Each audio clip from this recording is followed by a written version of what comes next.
బ్రహ్మణః ద్వితీయపరార్థే శ్రీ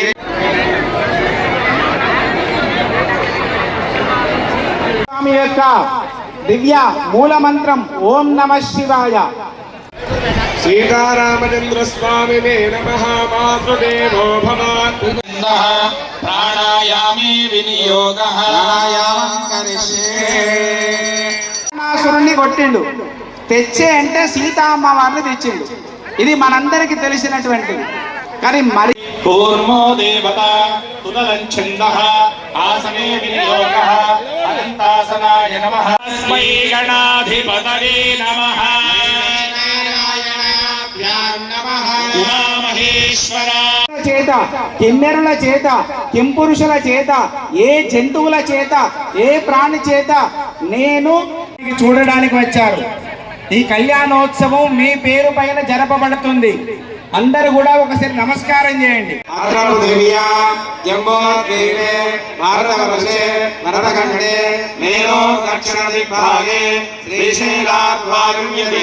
రామచంద్ర స్వామి దేవత ఉద్దిశ్య శ్రీ.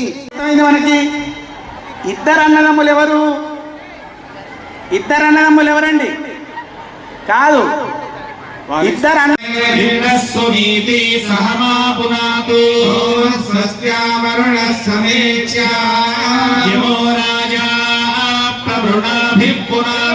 అంటే మీ అందరికి ఒకటి తెలుసండి.